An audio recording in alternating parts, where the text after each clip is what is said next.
Hacaaluu Hundeessaa uummatii akka qabsaa'aa akka artistii ilaallatu waggoota lamaaf iluumata dura dhabamtee jirta. Daawwattoota yookaan jaalattoota keetii maal jette? Ees turettaan? In dhabamne amaan koo dhabamu. Oromiyaadhuma keessan jira. Tarii erga waggaa lamaan asii akkuma beekamu ergan singilii jirraa jedhu gadhiiseen dura welluudhaan hin dhufne. Kanaan ala miidiyaa garaagaraa irratti bifa intarviitiin mul'achaa ture. Komii uummatarraa dhufu kana sinumaan beeka. Maaliif wallee isaatiin waanuun hin jennedha. Inni immoo hojiidhumarra jira, istuudiyoo keessa jira malee. Wanti hin baane hedduu jira. Ittuma jirra. Ati hojii jirta ammoo namootni waan gargaara odeessaa turanii artisti Hacaaluu Hundeessaa artistii gurguddaa qabu biraand of dandeetti biildu gootee jirta sirba keessatti. Maalan jirra achumas qeerroo jirtuu tanfaan beekamta. Maqaan sun miidiyaalee hawaasaa gubbaa jijjiirame qeerroo jirtuurraa gar feerroo bittuutti Hacaaluun jijjiirame jira jedhan. Hacaaluu Hundeessaa feerroo jalqabde. Qeerroo jirtuu jedhe malee feerroo bittu hin jenne. Eeni biizinasa keessa galuun koo erga waggaa lamaan asii kana akka ajaa'ibaatti ishuu ta'ee gaafa haasa'amu dhagaa ture. Hojii aartii kanaan beettee akka biyya kanaatti namni successful ta'ee jireenya ofii mo'ate nama muraasa beetta. Keessattuu immoo karaa artistoota Oromootiin yoo dhufte kan maqaa qabsoo Oromootiin dhiibamee roorrifamee dadhabee karaa Keeniyaaf karaa Sudaan baqatee biyya hambaarra jiru. Paartaayimii isaa muuziqaa hojjeta malee fuultaayimii muuziqaa hojjeta illee hin jiraatu. Biyya Faranjii keessatti artistoota gameeyyii hedduu beeka. Isaan carraa argataniin achitti jireenya ofii carraa ittiin mo'atan argatan malee kan biyya keessa jiru agartee gadadoo hamaa keessa akka inni jiraachaa ture waan dhokataa miti. Artistoota Oromoo isa qabsoo Oromoo utubuu keessatti gahee qaban miti.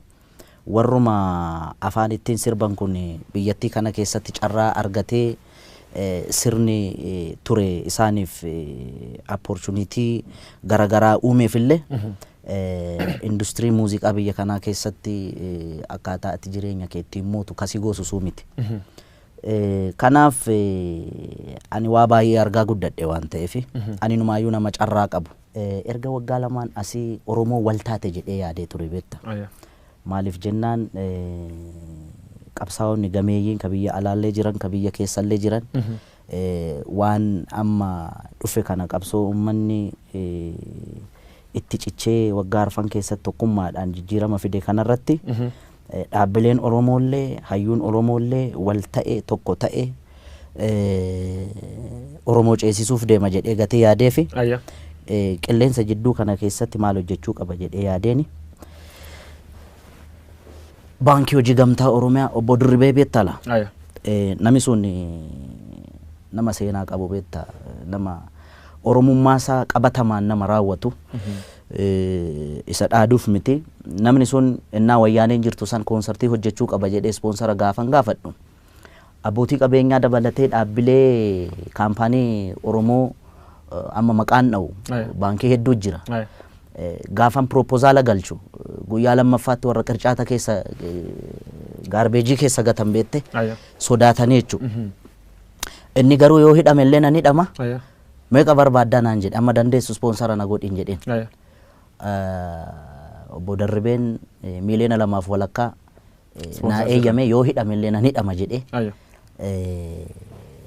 ispoonsara na godhee wayyaaneen battalumatti koonsartii kiyya dhoowwite jechuudha. Si jalaa haqanii jechuudha. Na jalaa haqanii jennaan battalumatti maallaqa baankii sanarraa fuudhee deebisee itti kenne. Silaa faayinaansiidhaan waan nuti hundumtuu ba'a miti. Inni ofirratti murteessee erga kana naa godhee taankii wedheeni.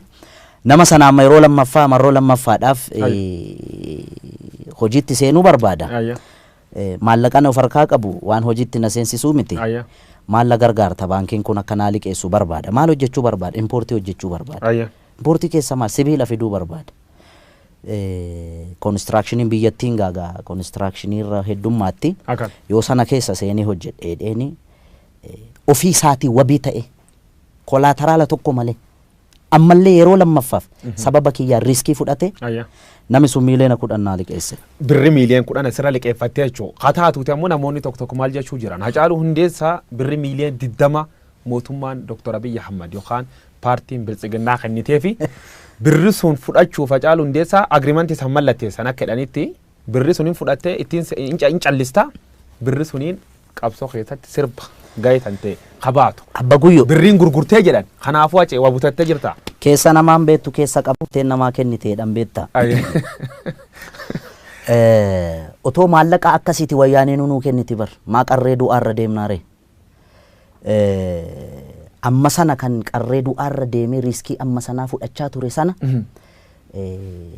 Dr. Abiy yoo aangoorra bahe yookaan immoo Oromoon tokko yoo aangoorra bahe miiliyoona 20 naa liqeessa yookaan lafa naa kenna yookaan maaloo naa kenna mana naa kenna konkolaataa naa bita jedhee osoo yaade wayyaaneen akka ajaa'ibaatti naa ofariin kunis ture. Amma yoo haasofte of dhaaduu ta'a beekta. Garuu immoo ijoolleen ragaa baatu jirti. Bara wayyaaneen jirtu daninnatiin manallee natti agarsiiste konkolaataallee natti agarsiiste kaan burraayyuutti kantiibaatti dhaqaati maaloo godhaafi jedhame qondaalonni mootummaan OPDO keessa jiran kan amma jiran warri gurguddaan kana quba qabu beekta. Yeroo sanallee nama dide amma akkamitti namummaan Dr. Abiy isa biteera naan jedhe inni faddaala ture jidduutti dallaala ture parsantii meeqa argate gaafa na gurguru. Anummata kiyyaaf qaalii beekta akkas jedhee nama by the way wanti bitamu miini bitamu mi'a qaalii bitamu miini rakashaan bitamu akka gaariitti fudhadha san garuu immoo mootummaan Dr. Abiy na bituu hin danda'u. Okay?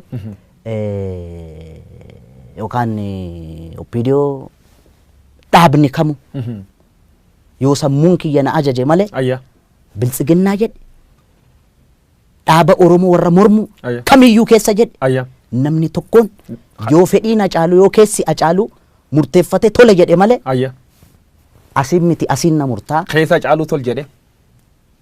No akkamitti tol jedhaa warri Biltsiginnaani gadi ba'anii Hacaaluu binnee turre agriimantii akkasii waliin qabna akka inni afaaniin hin dubbanne kana goone irra jedhanii gadaa baanee haa dubbatan. Har'as borus warra mootummaa biyya bulchuu miti bar warra mormutti illee qeequudha duubatti naman deebine. Midhaaddu kan callasiin hin jedhan Hacaaluu Hundeessaa konkolaataan inni ofiyyuu mootummaa kennee fi lafallee manallee dhuu qabaachuu dubbatan mana dhuu qabdaadhaan Hacaaluu mana gam qabda. Alam ganaattan jiraadha isin kiraa keessa jiraadhan almost mana kireeffadheen jiraadha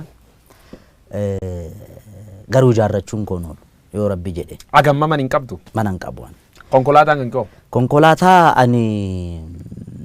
Konkolaataa amma oofu sana dura diyaaspooraan naa bite akkamitti naa bite an biyya kanatti beektaa eddan koonsartii hojjedhee maallaqa argadhee an albama kiyya hojjedhee waggaa lamaan booda biyya keessatti akkan hin hojjamne hojjechuu qofa miti miidiyaa TV Oromiyaa irratti illee akka sirbi koo tokkichi hirran dabarre uggurame carraa Ameerikaa ittiin bahu argadhe Ameerikaa, Awurooppaa, Kaanaadaa, Awustiraaliyaa irra deemee uummanni biyya alaa jiru naafaa jiraatu. By the way kadhaa miti kanan deeme biyya alaas dandeettii kiyyaan nan deeme. Uummanni koonsartii kiyya seene Hacaaluu gargaaraaf osoo hin ta'in Hacaaluu waan jaalatuuf Hacaaluudhaan intarteen taana jedhee seene. Ani immoo uummanni sun jaalala inni naa ibse hamilee inni naa kenne qofaa miti. Maallaqa seenee kaffalee seenee na laale. Kaanaadaa deemee tuurii otoo gochaa jiru asii biyya irraa natti bilbilan. Abbootiin qabeenyaa Oromoo gara nama 5 moo 6 7 ta'uus danda'u beekan. Maallaqa walitti buusanii sarpiraayizii na gochuudha. Makiina kan sii bitan. Makiinaa kana bitan. Hacaaluu Hundeessaa meeshaa birrii akkana fudhatee mana akkana qabaa waan akkana mootummaan tolchee fedhee oloolii miidiyaa hawaasa gubbaa bal'inaan sir deemu quba qabaachuu natti himtee turte. Namni gariin agartee taargeetii inni barbaadu keessa yoo ati seenuu fi baatte waan barbaade jechuu danda'a. Ololli kun eessaa kaate beektaa? Warruma qaama mootummaa keessaa baate. Ololli kun. Okay? Maal kaayoon si duub jirtu? Kaayoon si duub jirtu gaanii yoo yaadu tarii warra mormuuf itti fakkaachuu danda'a. Maaliif jennaan waan hin calliseef achi keessa taa'ee fudhatama yookaan jaalatamummaa uummata bira qabdu kana qaamni dhabamsiisu achi keessa jiraachuu danda'a. Ka mormu keessas hin jira, ka biyya bulchuu keessas hin jira. An kana sirriitti quba qaba beekta. Garuu dantaan hin qabuufan hin callise malee agaruuna. Amma waan jiraayyuu uummati beeksifte fuulduraaf namooti shakkii qaban artistoota waan garagaraa taasifama artistoota namooti bebeekamoon bu'aa dhuunfaatiin deebi'anii yoo dhuga uummata dhoksanii mul'ata. Kanaafuu artistoota shakkanii maqaa santi baasan warra Hacaaluu Hundeessaa shakkuuf fuulduraaf Hacaaluun birriin jijjiiramaa jedhee fuulduraaf kashaku hamma yaattimta ka fuuldura maal dhaamtaaf maal jettaan. Beektaa hawwisoo keessatti hawwisoo mootummaan hooggantu kana keessatti artistii gameeyyii jira beektaa ka sagaleen ajaa'ibaa. Biiftuu Oromiyaa keessa jedhe burqaa burraayyuu jedhe hawwisoodhuma mootummaan akka aadaaf turizimii of jalatti qabate artistoonni achi jalatti jiran hacuucamaadha beekta. Aartiin muudii barbaada. Aartiin ayyaana qabdi beekta. Dabballeen gaafa kana godhi gaafa misooma irratti sirbi gaafa maaloo irratti sirbi gaafa siin jettu ati artistii miti beekta. Amma wanti nurratti raawwatamaa jiru maal akka ta'e beekta akka dabballeen OPDO kanaan dura biiftuu Oromiyaa gochaa turte. Biiftuun Oromiyaa keessatti artistoota otoon si waame sagaleen isaanii kan si boochisu baay'ee jira beekta. Kan achi keessaa ba'anii guutuu biyyattii irratti beekamuu danda'an addunyaarra deemanii waa meeqa hojjechuu danda'an kana dabballeet isaan hooggan. Har'a waan ta'e yookaan eebbi waan ta'e yoo jiraate achirratti waa'ee misoomaa irratti waa'ee yookaan maal irratti jechuun waan ati irratti sirbitu hawwisoo keessatti dabballeetu sii kalaqa malee akka artistitti sii miti. Artistiin immoo miira hawaasa bal'aa miira hawaasa miiliyoonaan lakkaa'amu bakka bu'ee hojjechuudha qaba malee miira murna tokko kan mootummaa biyya bulchuu miti yookaan kan mormuu miti. 2015 gubbaatti maal jiraan bahe akka warra faranjootaa jechuun sirbituun irratti uummata biratti fudhatama guddaa argatte. Achuma qabsoon Oromoo jalqabti. Qabsoo keessa waan hedduu keessa dabartee ijoolleen fuul sibeesii dubbatte. Gizee miilinee madaraash yookaan galma barkumee guddachaa sirbit suni madaraka irratti gizee seentuuf gizee buutu maaltu si qunname? Akkuma beektu sana an emotional ture. Gara Harargee kana deddeebi'aa ture uummata keenya laaluudhaaf. Yeroon deddeebi'u sanatti bara jireenya koo keessatti akkasitti abdii kutadhee hin beeku. Maaliif waan wayyaaneen uummata keenya irratti raawwachaa turte sana argee walaloo sana akka jirutti Direedawaatti hin barreesse harka caalaa jechuudha. Addisuu Araggaa kun natti bilbilaa ture. Qophiin akkasii kun jira hin jira laayivii darbaan jeen addunyaatti darbaa naan jeen addunyaatti darbaa ayyee sanarratti hundaa'ee barreesse jechuudha. Erga addunyaatti darbe. Hin dhufee leetii ta'een dhufee iyyuu gaafa qophii sana. Dudduubatti haftee dhufte. Dudduubatti hafee gaafa dhufu artistoota kan akka Ittiiqaa kana ijoollee artistoota na dura seenanii perform godhan kana addisuun walitti qabee gorsaa ture. Gorsaa kam gorsi? Yoon dhufu Hacaaluu dhufte kootu ati sinaan jedhee asitti galii walitti qabuuf walitti dhufne malee protestii garaagaraa agarsiisuuf miti. Kanaaf kaayyoon nuti dhufneef galii walitti qabne uummata keenya buqqee utubuudha. Kanaaf iddoo kanatti ijoolleen mormii fincila diddaa gabrummaa kana agarsiisaa turan fakkaata. Alleetii ta'ee dhufe siin jedhe.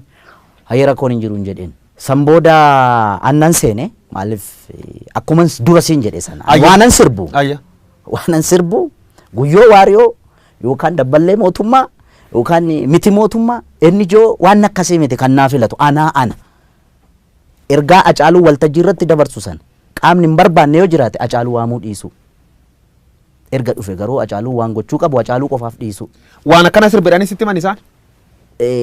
Isaan yeroo sanatti sirbi koo jirraa ka jettu sun baatee turte. I think sirba biraa eegan. An baandiidhaan akka geerarsi seenu godhe. Walaloo sana fayyadamee miirri anarrattis uummatarrattis argitu sana waan yeroo sana fakkaatu ture.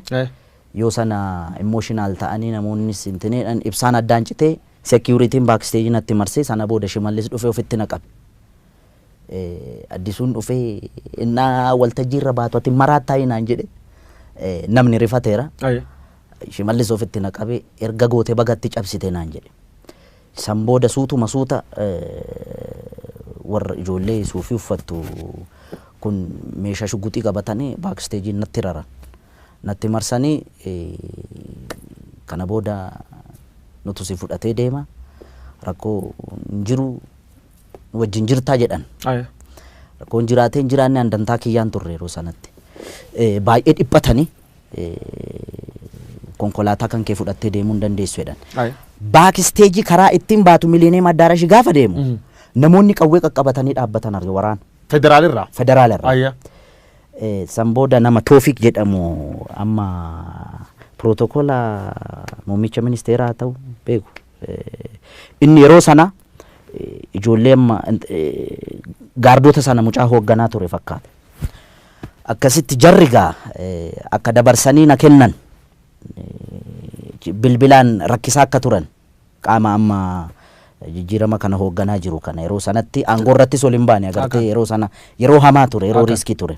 Dabarsinee hin kenninaa irratti lola hamaa ture erga uummanni bahee VAT jarri lammaa fa'aa biyyi fa'aa adda gaggeessaniin booda waraanaan achi qobaatti na hambisanii VAT lamaan fudhatanii na gadan. Kasi dinqu keessa karaa boolee Mikaayilii kana na fudhatanii ce'an. Si mursiisuuf jechuu? Yaa waan ajaa'ibaa mursiisanii na fudhatanii badan bar. Ayya. Makiinaa qulfiis narraa fudhatanii biraatti kenname waan hamaa ture. Yeroo sanatti wanti dhalate dhugaan jiru kana. Maal wanni isaan haasaan warri ijoolleen rafa maal dhageette akka si miidhuu fedhan? Ijoolleen inumaayyuu mucaa Tasfaayee jedhamu tokko jira amma maqaa abbaa isaa Tasfaayee eenyu akka ta'e beeku dameetikaadha. Ijoollee Oromooti ijoolleen suni inumaayyuu na dudduuba bireeniin fa'a ture. Sibiiliidhaan uffatanii madireesii fa'a. Almost amma waraanni hin banama eegaan turen. Reediyoo gochaa turu. Makiinaan hordofuu yeroo kate meetira akkasirratti rukutaa fa'a waliin jechaa turan. Parpasli si qabuuf dhufan jechuu isaan?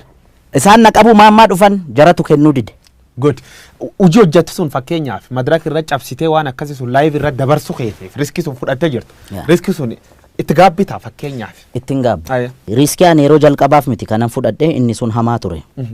Beetta ani namattuu hin himne hiriyoonni kiyyan beekani. Haati warraan kiyyan beektu haadha warraa kiyya ulfa ji'a torbaatu garaa jira. Kan daa'ima immoo kan wabiin waggaa 2.5 ini mugaani agartee riskii kana maa dhaabbitti du'uu manna yoon du'es lafan siileessu namnu du'an qatu hin jiru beetta. In dhaamatee cha dhaga hiriyootan teennatti dhugataatiin bee hodhartaati dharaa jedhi duu dandaa maatii tiyyaan waan akkana kana yoon du'ellee kan tolcha itti dhaamattee beetta dhaamatteedhaan dhuguma. Jechuun hiriyaa kiyya keessaa mucaa Ingiduu Cimsaa ka jedhamu jira. Inni hin beeka beetta.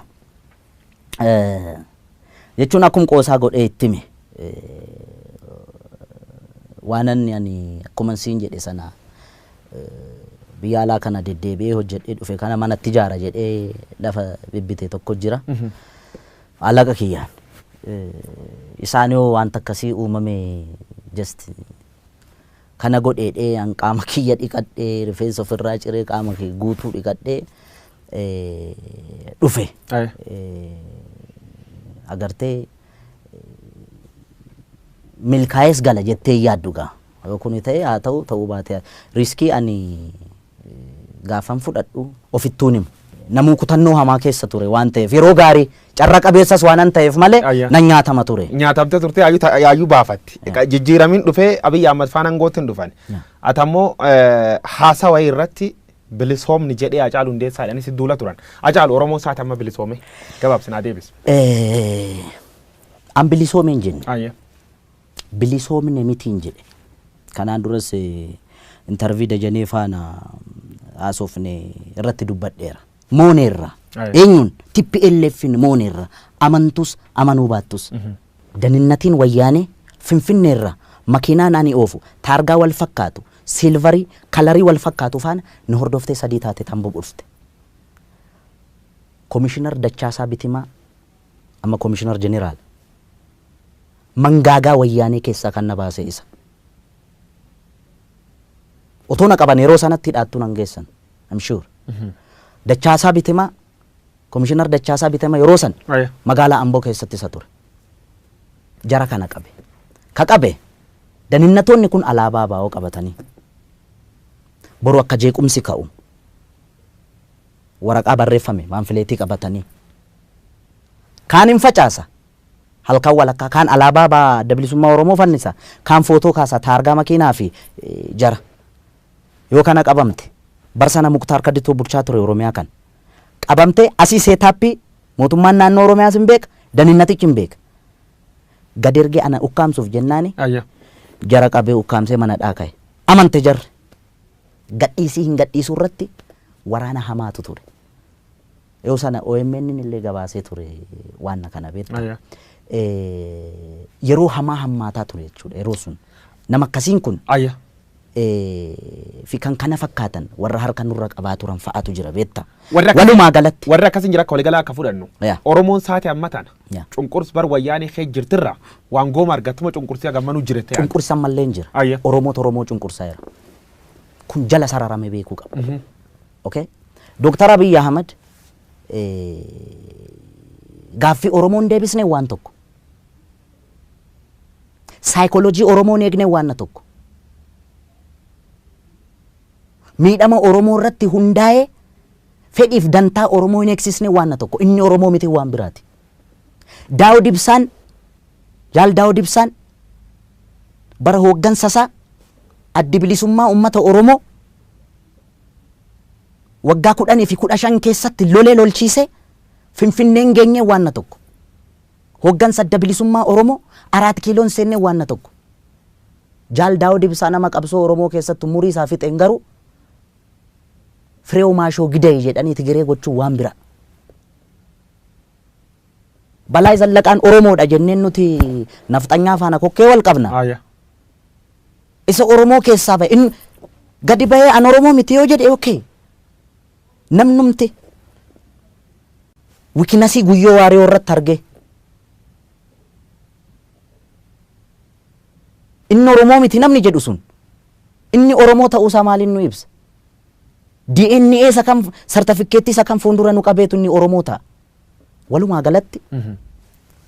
galatti wayyaaneen ari'amteetti qabsoo ilmaan Oromootiin dhiigaan simbiloo inkaa salaamtaadhaan miti beetta oloodhaan miti ulfitti wareegameeti daa'imni waggaa 10 snaayipariidhaan mataan irraa faca'eeti waan an gammachuu qabu sitti fakkaata waan amma ta'aa jiru kana Oromoon du'aa jira inumaayyuu waa tokko sitti bara wayyaaneen jirtu sana Oromoon du'u kun dhageettii qaba ture amma dhageettiin qabu beetta maaliif seete Oromaa miti kan nutu walajjeesaa jira Oromo immoo maaltu isa dhibere Furmaati maal furmaanni warri biyya bulchanis dhaabbatanii ilaaluu qabu warri qabsoo bilisummaa Oromoodhaaf falmaa jirra jedhanis dhaabbatanii ilaaluu qabu gaafa arbi walitti bu'u kan miidhamu marga hidhamaa miti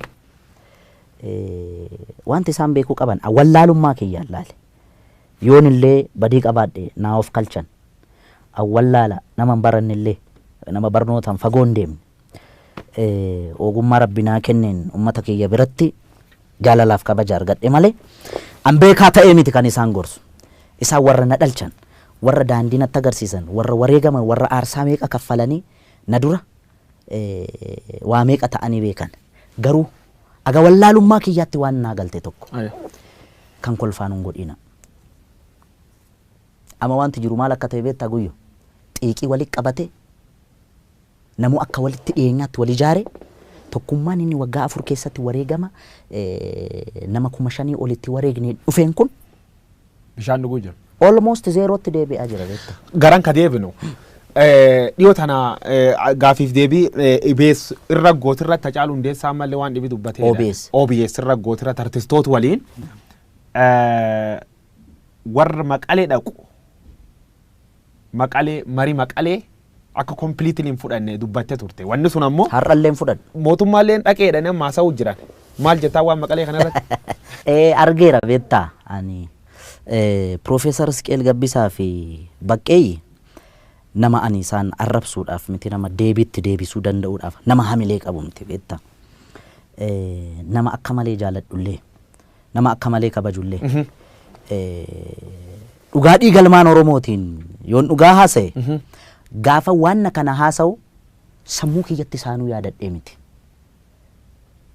Qondaalli kanaan dura mormituu ture kaafaa amma oobkoo durii keessa ture namni wayii maqaa tuuta waan ta'e fudhatee achitti gaafa inni walgahii jara faana taa'u argee tanani sanarratti hundaa'ee haasa'e beektaa.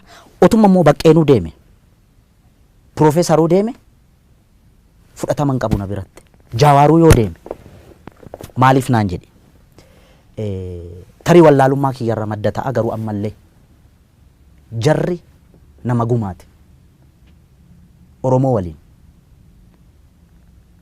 walaloo Zalaalamaa Barraa tokko sii jedha waggaa 10 meeqan dura dhaggeeffadhe waan akkasii kun isa rakkiseetu beektaa.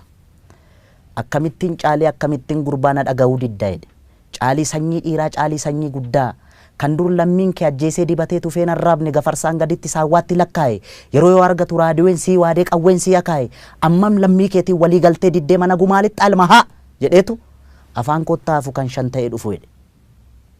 Kan shan ta'ee dhufu. Kan shan ta'ee dhufu. Mana gumaa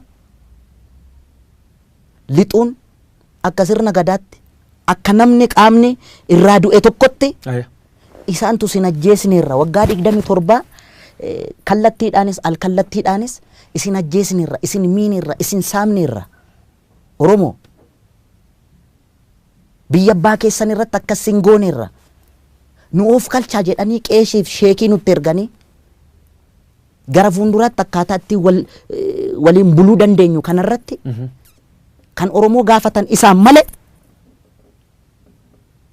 warra nuti isaan harkatti du'aa turree miti. Natti bilbilanii waa'ee kanarratti siinaan jedhe siyaasa keessatti naan jedhan diinni dhaabbataa fi firri dhaabbataa hin jiruu naan jedhan. Akkasii Dooktar Abiyyi sirrii dhaareen jedheen attam jennaan isa nafxanyaa faana isa hamannu kuniin jedheen nafxanyaa waliin ta'ee dantaa Oromoo kana nafxanyaaf dabarsee kennuu fi nafxanyaa waliin hojjeta hayyoota Oromoo ofirraa dhiibaa jira nafxanyaa ofitti qabaa jira inni jedhamu kun. Nafxanyaan diina Oromooti kaleessas diina Oromooti hardhallee diina Oromooti gara fuulduraattis diina Oromooti akka wallaalummaa yaada Hacaaluu Hundeessaatti. Hacaaluu 4 kiiloof sittu aanee jettee sirbite turte sirba kan kee qalammeessoo ka'ee irratti jirra oollee barii arguuf gara nu bal'isa yaanu jette jirta oollee barii arguuf oollee barii sun arguu jirra geenne. Arginee turre. Okay akkamitti argine seete akkuma dura siin jedhe irra deddeebi'ee akka hin taaneefi. Paaworii guutumaan guutitti kan of harkaa qabaa turte TPLF samma Maqaleetti galtee qobaa kiyya miti OPDO waliin hin jira. Okay Jawaar Mahammad kana wallaalee miti kan Minisoota irraas dhufee bar qaamni amma aangoorra jiru kun akka wayyaanee faana ture kana wallaalee miti. Okay qabsaa'onni gameeyyiin hedduun kan biyyatti galan hin beekamu kan ilmaan keenya jedhaniitu. Okay itti fayyadamne garagalani nu qarqaaran qabsoo Oromoo kana galmaan gaani jedhamee itti waliin shubbisamaa ture bar akka ajaa'ibaatti machii hamaa keessa ture uummanni keenya hundumtuu. Okay sana booda ijoolleen ibidda baattee ijoolleen Oromoo lixaa fi kibba Oromiyaa kana keessatti gaafa mul'achuu calqabamu walii galteen dhabamaa gaafa deemu isa sanatu bal'atee dhufe sadarkaa kanarra gahe. Innis yaalan hayyoon Oromoos yaalan qaama biyya bulchaa jiruu fi ijoollee keenya sana faana araarrakki bu'umu yaalame sana keessa saayinsii sana keessa deemaa ture achi keessa seenee hin borcuan nama siyaasaa miti. Jidduu isaaniitti walii galtee dhabameen uummanni keenya sakrifaayii amma kanaa kaffalaa jira. Eenyutu itti gaafatama kanaaf? Itti gaafatama lachanuu akka kiyyaatti. Mootummaa fi qaamni mormu. Qaamni mormu. Kanaafuu seena Oromoo sadarkaa Oromoon keessa jira kanaan fakkeenyaaf Oromoon saati adda naannoo jiran keessa naannoo namni keessa du'u jiru kanaan baay'inaan keessatti dhabuu jiru Oromoo. Kan akkamitti ibsita akkamitti laata? Amma beektaa sana keessa seenee borcuuni tarii wallaalummaa kiyya kaasuu danda'a. akka Oromoo tokkotti maaltu sitti dhagahame Hacaaluutu Oromoodhaaf iyyaa turte yoo naan jette. Ijoolleen daggala keessa jirtus dhiiga kiyyaana. Okay? Gaafa isheen rukutamtee reeffa ishee Facebook irratti argu na dhukkuba keessa kiyya. Ijoolleen asii bobbaafamtee deemtu kunis maqaa seera kabachiisuudhaan Oromoo. Jarri walilleen booji'an beektaa yoo wal booji'anis akkaataa isaan disrespect wal godhan kana gaafa argitu Oromummaa keessi jibbisiisa beektaa. Oromoon Oromoo irratti dhukaasuu arguu irra caala. Du'a wayya beektaa. Warri obbaafate warri du'e kun obbaafate. Warri dhumeen nu warra jiru lubbuudhaan jiru warra kana laalaa jirudha beektaa. Abiy Ahmed artistoota walitti qabee achirra waan tokko dubbatti. Namoota lubbuun hin jiru Taaddasee Birruu fa'a Jeneraal Waaqoo Guutuu fa'a waan nu sirbinuuf beektu waan isaan lubbuun hin jirree fi jettee dubbattee turte. Maal jechuu kan kee? Waaqoo Guutuun goota keenyaa miti Taaddasaa Birruun nuuf fannifame goota keenyaa miti. Way kana booda ka'ee Oromoo kana godhe jennaani hin jennuun bara. Kanaaf hin amannaa jechuudha. Kana booda ka'anii namni lubbuudhaan jiru beektaa seenaa hojjetes xureessuu danda'a. Seenaa namni seenaa xuraa'aa qabus immoo haareeffatee nama gaarii nama lubbuudhaan jiru abaaruufis hin rakkisa beektaa. Jajuufis hin rakkisa. Ka obbaafate amma laal. Dr. Abiy akkuma filannoo irra bahe kun namni machaa'in hin jiru. Bujii irra Boorana irra agaa Harargeetti irra agaa Wallaggaatti irra agaa namni qawween dhayin hin jiru bar gaafa inni filatame. Ispeeshaalii naannoon ani itti dhaladhe kana. Booranatti illee namni dhukaasa akka ture quba qaba beektaa. Namni dhukaase bar gammachuu guddina. Dhukaasuu qofayyuu miti. Ilma abbaa gadaa jedhame bakka deemutti eeboo fardatti badhaasanii gaachanatti kennanii maaloo ta'e sana ta'e kana ta'e. Inni viizinii mataa ofii qabaa mutiire. Jijjiiramni Abiy Ahmed jalqabe kun waggaa lama keessa tag deema deeme. Kara sirriir jiraa warreen hin jira. Abiy Ahmed kara sirriir hin jiru dogongor guddoo hojjechuu jiru warreen hin jira. Kan keessa kan fudhatanii. By the way jalqabumayyuu waan barree namni na dursee qeeqeen jiru garuu dhugaa namaa baasuurra wikinasii namaa baasuutu namatti intiniin kun dhufe. Amma sirriirra hin jiru. Ana akkamitti sirriirra hin jiru seete. Inni Oromoodha. Harki isaa dhiiga Oromootiin xuraa'uu hin qabu. Akka wallaalummaa kiyyaatti maal isa gorsa beektaa? TPLF ummata Tigraayitti hudduu gatattee nu fixaa turte. Nafxanyoonni ummata Amaaraatti hudduu gatatanii Oromoo fixaa turan. Mangistuu Hayilamaariyaam qofa beektaa kan jidduu irratti akkas ta'e. Namni kamuu saba kamiyyuu keessaa dhufee aangoo qabatu. Kana booda akka inni aangoo irra turus kan godhu Oromoo. Akka inni aangoo irra hin turres kan gochuu danda'u Oromoo. Okay mee Dr. Abiy kun Oromoo miidhaa jennu. Dantaa Oromoos eegaa hin jiru haa jennu. Gaaffii Oromoos hin deebisne haa jennu. Fincillis ka'e, mormiinis ka'e, akka inni aangoo irraa bu'us godhame. Eenyutu morra kora Oromoo dhaabilee Oromoo keessa? Isa karaa nagaatiin dorgomu moo? Isa afaan qawweetiin lolu? Kamtu dhaqee achi qabata? Innis gaaffii biraa bara. Namoonni hedduun Abiy Ahmed nafxanyaan butamee jedha qabsoon isaa. Oromoon sirna kan keessa fayyadamuutu hin jirtu jedha. Oromoo waan adda waan fayyada qabdi. Baala gizee jedhamte gizee hedduuti illee attaak waan godhamtuuf. Warree baan deemaa beektaa magaala kana keessa.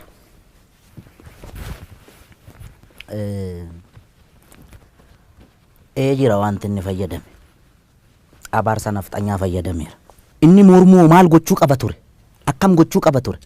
Jarri akkatti isaan disrespect wal gocha ela maal seete beektaa guyyoo. Awwakkush naakkush jetti jarri. Waltuufi rakkoo hamaan kan jiru. Warra dhaaba siyaasa Oromoo kana oofan bira malee uummata bira miti. Dantaa wal dhabde isaanii kana fayyadamte gareen Habashaa yookaan gareen nafxanyaa nama Oromoo miidhaa jirti jechuudha. Of course amma walumaa galatti maal akka ta'e beektaa? Akka Dr. Abiy waraana isaa ajaje akka Jawaar ajjeesu yookaan qabsaa Oromoo hayyuu tokko akka ajjeesu nafxanyaan halkanii guyyaa irratti hojjechaa jirti. Gaafa muummichi ministeeraa waanuma xinnoo bar waan guddaa miti bar gaaffiin deebi'ee hin jiru beektaami. Mee gara fuulduratti hin deebisuun deebisan hin beenu gaaffiin Oromoo waan guddaan turre bar biyyattii kana keessatti akka arjummaa isaatti. Waanuma xinnoo waanuma Oromoo urgooftu kan yoo godhe qullaa sirbiti baatee bar nafxanyaan miidiyaa ishiitiin FM hin jiru hundi jechuudha. yoo nagno waan isaan hin jedhin hin jiran beetta gaafa immoo inni xiqqoodhuma saayikoolojii Oromootti wanta buutu kana yoo godhe yetimmi walad tini balinji la Itoophiyaan jedhanii tela hin bubbisu beetta maal dookumantariin irratti hojjechaa ooluu miti maal anjira gubbaatti yaa galaaneetiyya ette fardi siidaa hatan siidaa dabalee sini ette wanni ette erganu daangeessani barii turee bulbul farda badia caalu farda wanni farda waan fardaa sobtacha keessa waarke farda siidaa hataniidha farda siidaa hatani siidaa dabaleen soore erganu daangeessani barri turee bubbulee fardi siidaa dabalee sun farda mililikirra taa'ee kunoo amma suura ka'e san farda hatame beetta eentati namicha nami hattu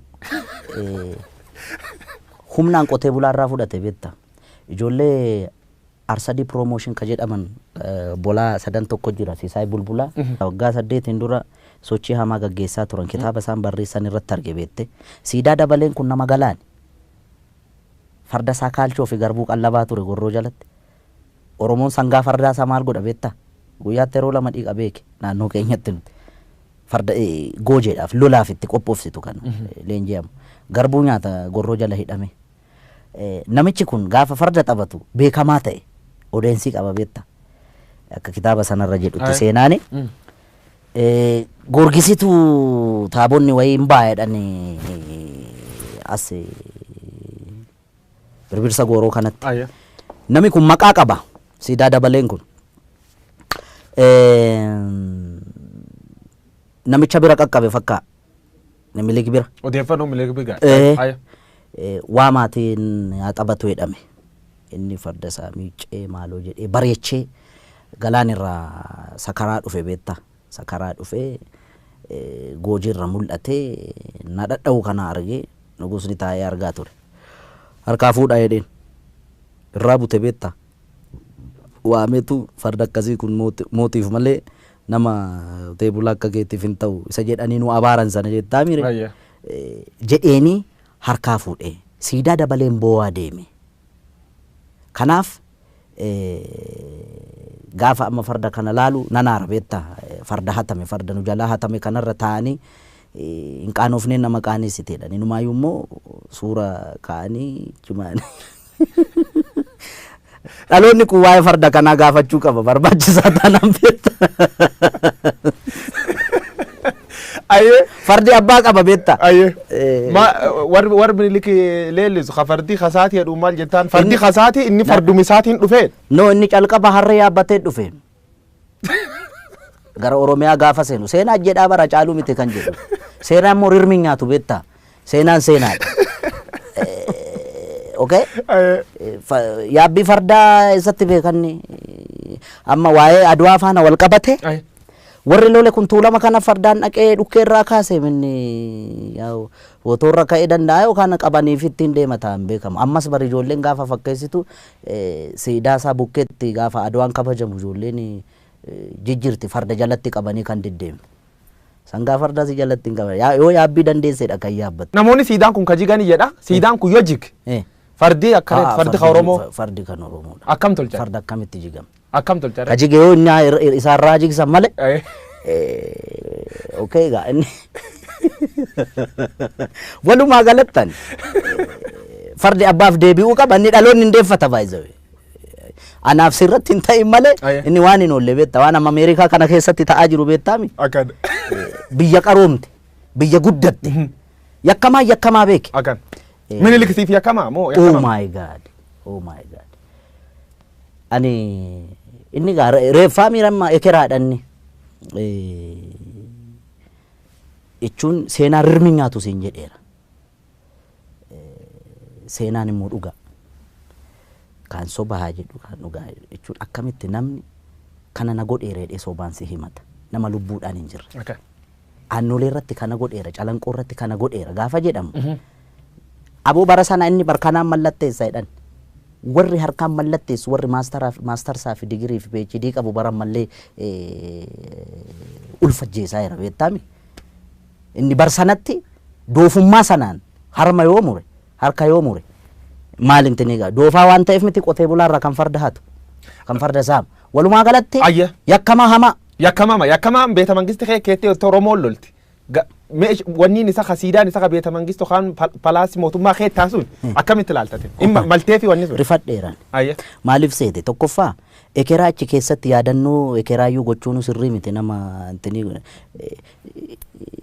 nan yaadda'aaf wanni maaliif seete warra achi keessatti suurri isaanii bocame hundi garaagarummaa amma uumame sabaaf sablammii biyyattii kana keessatti roorroon ammallee hiikkaan arganne bar yakka isaan raawwatanii ni beekta. Okay? Dhimma godheef isatu beeka waan godheef garuu akka kiyyaatti ta'uu malle maaliif nama harki dhiigni ummata qulqulluu harka jiru ekeraa akkamitti yaadannoo gootee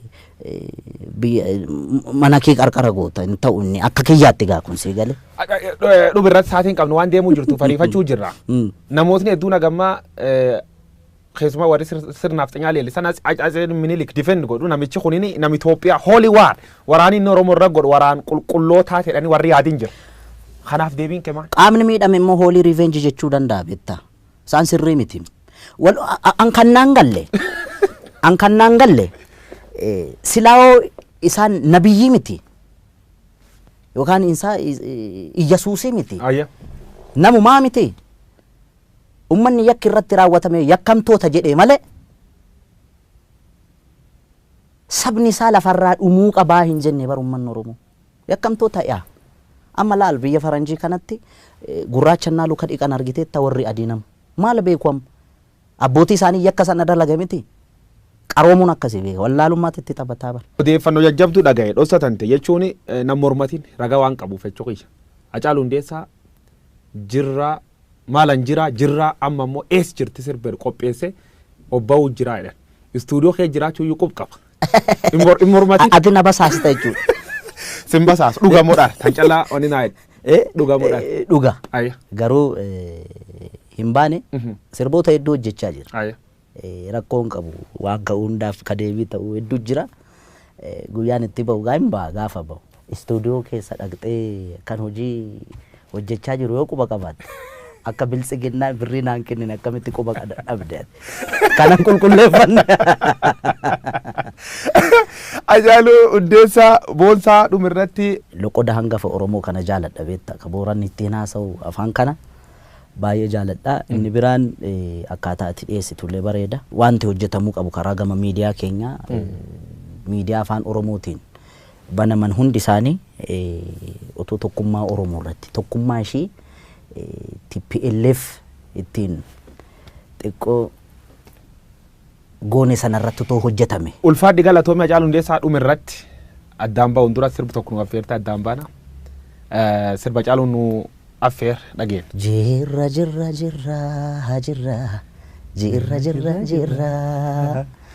Jirra bullee barii arguuf garaa nu bal'isee yaanuyi yaawa irraanfachuuf. Sirba Hacaaluu Hundeessaa jirraan irraa gallaa Hacaaluu Hundeessaa artiist Oromoo beekamaa jir maal